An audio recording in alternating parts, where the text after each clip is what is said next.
Hi, I'm Vince Weston. And first off, I wanted to say thank you to everybody. I've come through the surgery. Everything's looking good. In about a week, I get another PSA blood test, and hopefully, fingers crossed, everything will be cool there. There's been some slight changes, which is why my recuperation has been taking as long. Well, I was told to take as long as I could with it. Um, I won't go into details of that. I will say anybody that's 60 or above, please get your PSA tested. This is not fun. Um, so that's kind of where I'm at with that. And I wanted to thank everybody in the community for their well wishes and their prayers. I truly appreciate it. Thank you again. Um, we have a new addition. My daughter bought me this when I went to surgery. This is Sapphire. Of course, she's a beanie baby, and of course, she's a dragon. So she'll be living down here with us. Maybe, hopefully, keeping Vern in check a little bit because I've noticed that the serfs have slightly disappeared from the area. I'm sure he got hungry and had to take care of his needs. But the reason I'm here is to start my build on my buddy build with PapaDan on Deadpool. Uh, Pretty neat kit. He did a open box review. Uh, so I'm sure you've seen the parts if you've watched his. I'm sure hoping Tommy, Colonel Reb, will join in soon too. But this will be my start of it. And I'm probably going to be pretty straight to out of the box, except since they give you two heads, one unmasked, and one masked, I thought it'd be cool if I could kind of make these interchangeable to the figure. So I've been looking at, normally the body would trap the bottom flange. I've got one on here, if you can see that in the shadows down there. There's a flange here that holds the head in place. And that's, you have to decide which head you're going to use, since once you put the body together, it will stick there.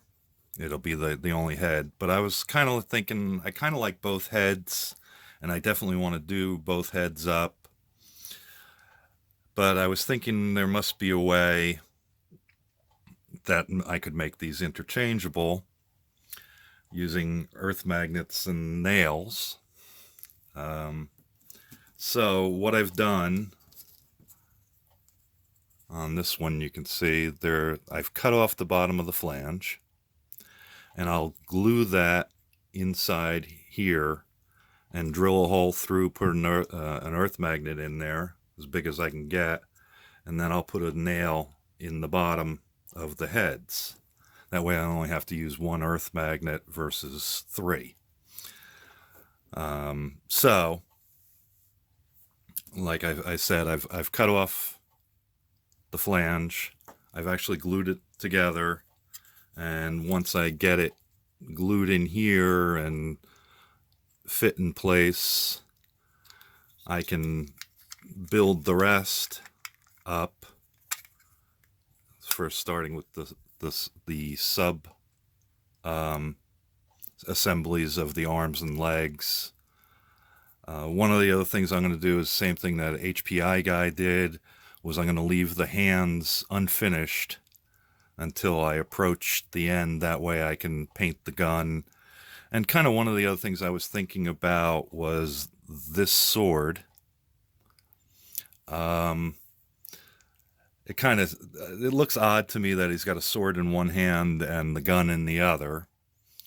So I was thinking, since there is a holder in the back for the other sword, I'll probably put it back in that sheath across his back. And one of the other thoughts I had was to use that hand when I have the unmasked head in place, and I'll make up a hood. So he can be holding his hood in that hand instead. And it'll just be an open sort of fist when I've got the hooded head in place. Okay, does any of that make sense? One of the other things you've seen me pull this apart and put it back together. There are alignment pins on the inside, and I really hate them because one of the other things is they do have a ridge, as you can see, all the way around on all the pieces, and an inset on the other side, so that you can actually glue through there. So I took a 13/16 drill bit, and I kind of drilled these out so it's a little looser, which will allow me to push it together and pull it apart much easier until I'm ready. And then I can glue along the seam, squeeze that together, and then I can clean up my seams after that.